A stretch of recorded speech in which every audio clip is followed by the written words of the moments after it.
ہاں 1970 میں ایک اخبار میں ایک مقولہ، ایک باقاعدہ انٹرویو چلا تھا صوفی کیپٹن محمد صاحب کا.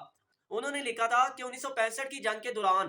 جب کشمیر میں ہمارے کچھ فوجی، کچھ جوان لڑے تھے انڈیا کی فوج کے ساتھ، تو کیا ہوا، اچانک ان کے پاس راشن، کھانے پینے کا سامان کافی کم ہو گیا، اور ان قریب یہ کہ ختم ہو جاتا،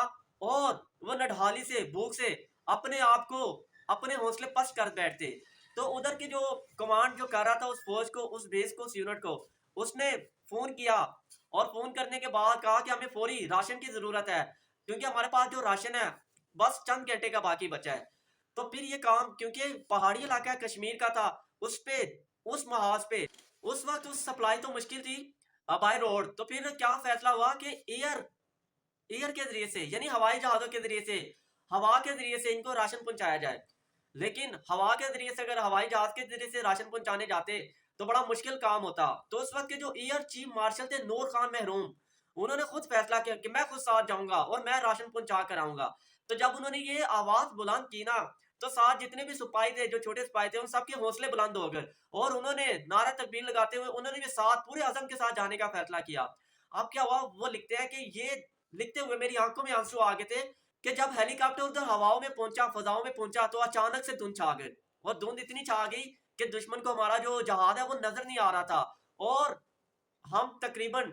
1 سے 1.5 گھنٹہ ان کو سامان کی جو سپلائی ہے وہ دیتے رہے، جتنا بھی ہم سامان وغیرہ لائے تھے وہ دیتے رہے. اور اس کا جو انڈیکیٹر تھا اس پہ باقاعدہ خود ایئر چیف مارشل نور خان نے اپنا رومال رکھ لیا، جس کی وجہ سے کیا ہوا، وہ جو انڈیکیشن کی لائٹ تھی وہ دشمن کی نظروں سے دور تھی، اور دھند کی وجہ سے ہم انہیں نظر نہیں آ سکے. اور اگر دھند نہ ہوتی تو کیا ہوتا، وہ فائر کرتے اور ہمارا سارا کا سارا پاک فوج کو کافی نقصان ہوتا. لیکن ہم اپنا سامان باقاعدہ ان کی مورچوں میں پہنچا کر واپس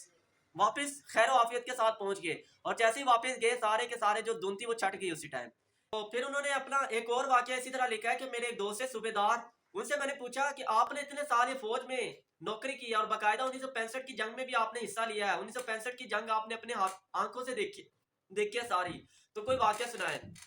کہنے لگے صوبے دار صاحب جب مجھے واقعہ سنا رہے تھے، ساتھ ساتھ ان کی آنکھوں میں آنسو تھے، اور کہنے لگے کہ ایسا تھا کہ ہم ایک وقت دشمن کے سامنے لڑے تھے، درمیان میں ریلوے لائن تھی، ٹریک تھا،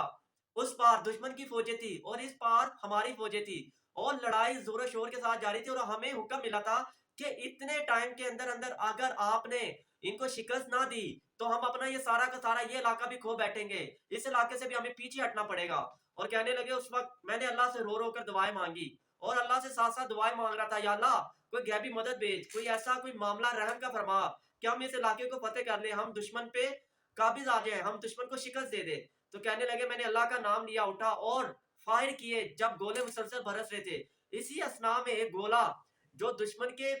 جو چوکیاں تھی جہاں پہ دشمن تھا سارا، اس جگہ جا کر ایک درخت کے قریب گرا، اور جب درخت کے قریب گرا تو ادھر شہد کی مکھیوں کا بہت بڑا چھتا تھا، جس کی وجہ سے شہد کی مکھیوں کے چھتے کے قریب جب وہ گولا پھٹا تو وہ ساری کی ساری شہد کی مکھیاں پھیل گئی پورے علاقے میں. اور جب پوری کی پوری شہد کی مکھیاں پھیلی، وہ جو دشمن فوج تھی اس پہ انہوں نے حملہ کرنا شروع کر دیا شہد کی مکھیوں نے، اور دشمن جو چوکیوں میں چھپا ہوا تھا وہ سارے کے سارے باہر نکل آئے، اور ادھر ان کو شہد کی مکھیاں ڈستی تھی، اور ادھر سے ہم فائر کرتے تھے ان پر، اور سارے کے سارے دشمن ادھر ہی زیر ہو گئے، اور ہم نے نعرے تکبیر بلند کرتے ہوئے وہ سارے علاقے کو فتح کر لیا. اور اس وقت جتنے بھی کمانڈر تھے، جتنے بھی لوگ تھے، جتنے بھی میری فوج میں سپاہی شامل تھے، ہمارے سب کی آنکھوں میں آنسو تھے، اور ہم اللہ کے حضور سجدہ شکر میں گر گئے. کیا نظام عالم ہے یہ، پاک فوج کے ساتھ اللہ کی مدد کی کچھ خصوصی عنایات ہے.